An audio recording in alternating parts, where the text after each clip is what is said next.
So എല്ലാവർക്കും welcome back. കുറേ നാളുകൾക്ക് ശേഷമാണ് ഞാൻ വീഡിയോ ചെയ്യുന്നത്. അപ്പോൾ നമ്മുടെ ഇന്നത്തെ വീഡിയോ എന്ന് പറയുന്നത് ചെറിയൊരു അൺബോക്സിംഗ് ആണ്. ഞാൻ വീട്ടിൽ ആവശ്യത്തിന് വേണ്ടിയിട്ട് ചെറിയൊരു അജൻഡേൻ്റെ ഒരു വാൾ ക്ലോക്ക് വാങ്ങിയിട്ടുണ്ടായിരുന്നു. അപ്പോൾ അതിൻ്റെ ചെറിയൊരു അൺബോക്സിംഗ് നമുക്ക് ചെയ്യാം. ഓക്കെ, റിവ്യൂ ഒന്നുമല്ല, ചെറിയൊരു അൺബോക്സിംഗ് മാത്രമാണ്. ഓക്കെ, ഞാൻ ആമസോണിൽ നിന്നാണ് വാങ്ങിയത്. അപ്പോൾ ഇവിടെ ഒരു 500 റുപ്പീസിൽ റേഞ്ചിൽ നിങ്ങൾക്ക് നല്ലൊരു ക്ലോക്ക് മേടിക്കണം എന്നുണ്ടെങ്കിൽ നിങ്ങൾക്ക് ഇത് ഓർഡർ ചെയ്യാവുന്നതാണ്. അപ്പോൾ ഇതിൻ്റെ ലിങ്ക് ഞാൻ വേണമെങ്കിൽ ഡിസ്ക്രിപ്ഷനിൽ കൊടുക്കാം. ഓക്കെ,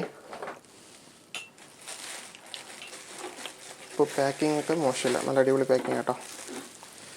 എനിക്കിതിലും വലിയൊരു ബോക്സിലാണ് വന്നത്. ഇത്രയുള്ള ചെറുതാണെങ്കിൽ ഏകദേശം ഈ ഒരു വലിപ്പമുള്ള ഇതിൻ്റെ ഡബിൾ ഇരട്ടി ക്ലോക്കിൻ്റെ വലിപ്പമുള്ളൊരു ബോക്സിലാണ് എനിക്ക് വന്നത്, പാക്കിങ് ചെയ്ത് വന്നത്. അടിപൊളി.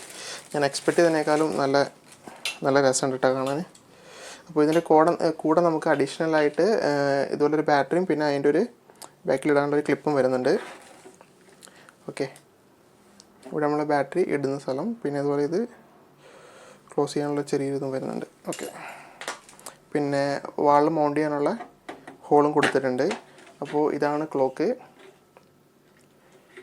ഓക്കെ, സംഭവം വലിയ വെയിറ്റ് ഇല്ല, പക്ഷേ നല്ല രസമുണ്ട്. ഈ ക്രോം ഫിനിഷിങ് അടിപൊളിയായിട്ടുണ്ട്. പിന്നെ ഉള്ളിലുള്ള വൈറ്റ് ബാക്ക്ഗ്രൗണ്ട് പ്ലസ് ഈ ബ്ലാക്കിൽ കൊടുത്തേക്കുന്ന നമ്മുടെ നമ്പേഴ്സൊക്കെ വളരെ അടിപൊളിയായിട്ടുണ്ട്. നേരിട്ട് കാണാൻ നല്ല രസമുണ്ട് കേട്ടോ. അത് ഇപ്പോൾ ഈ കാണുന്നതിനേക്കാളും ഭംഗിയുണ്ട്. ഇപ്പോൾ കുറച്ച് വെളിച്ചം കുറവായതുകൊണ്ട് അങ്ങനെ കേട്ടോ. അപ്പോൾ നിങ്ങൾക്ക് ഇത് വേണമെന്നുണ്ടെങ്കിൽ ഓൺലൈനായിട്ട് വാങ്ങിക്കാൻ അതിൻ്റെ ലിങ്ക് ഞാൻ ഡിസ്ക്രിപ്ഷനിൽ കൊടുക്കാം കേട്ടോ. ഓക്കെ, അപ്പോൾ വീഡിയോ ഇഷ്ടപ്പെട്ടിട്ടുണ്ടെങ്കിൽ തീർച്ചയായിട്ടും ലൈക്ക് ചെയ്യാനും ഷെയർ ചെയ്യാനും മറക്കരുത്. അപ്പോൾ ഇനിയും ഇതുപോലുള്ള വീഡിയോസ് ആയിട്ട് ഞാൻ വരുന്നതായിരിക്കും. Okay, by.